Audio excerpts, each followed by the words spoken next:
H for Hindi 1 to 1 पर अभी देखते हैं इन द मीन टाइम क्या होता है इसका मतलब और कब करते हैं इसका इस्तेमाल, सब सीखेंगे। चैनल पर नए हैं तो सब्सक्राइब करने के साथ और फॉलो करने के साथ शुरुआत कीजिएगा, जहां 2 मिनट के अंदर ऐसे ढेरों वीडियोस आपको आपकी हिंदी से इंग्लिश लर्निंग जर्नी को आसान बनाने के लिए ही बनाए जाते हैं। चलिए, इन द मीन टाइम देखिए, अगर कोई एक एक्शन चल रहा हो और उसी बीच कोई दूसरा एक्शन कंप्लीट कर लिया जाए, तो ऐसे में आप इन द मीन टाइम जैसे फ्रेज का इस्तेमाल करते हैं। एग्जाम्पल के लिए अगर मैं यूं कहूं, he was busy in the meantime, वो व्यस्त था इन द मीन टाइम, इसी बीच हिज फ्रेंड्स केम, इसी बीच उसके दोस्त आ गए।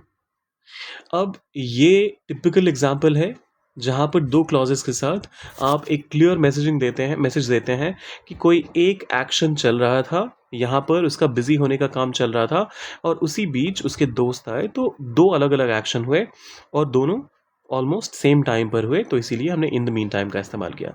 यहाँ पे जितने भी एग्जाम्पल्स हैं इनमें कॉन्टेक्स्ट मिसिंग है और ये ऐसा मैंने जानबूझ के रखा है जिससे आपकी अंडरस्टैंडिंग एक डेवलप हो जाए और उससे आप खुद आगे बिल्डअप कर पाएँ। I will prepare dinner in the mean time, कुछ और जब तक होगा तब तक मैं डिनर बना लूँगा, कहने का मतलब ये है।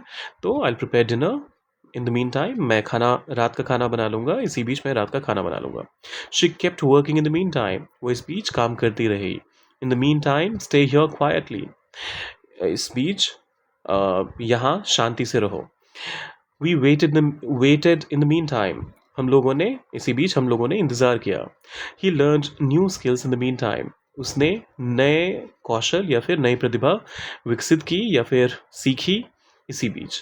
तो ये थे मेरे एग्जाम्पल्स। अब आपको इन द मीन टाइम का एक कंप्लीट एग्जाम्पल डालना है कॉन्टेक्स्ट के साथ, और वो भी कमेंट सेक्शन में जाने से पहले लाइक शेयर और सब्सक्राइब भी कर दीजिएगा। ये 2 मिनट से थोड़ा सा लंबा हो गया क्योंकि कॉन्टेक्स्ट जानना आपके लिए ज़रूरी था। मिलते हैं जल्दी।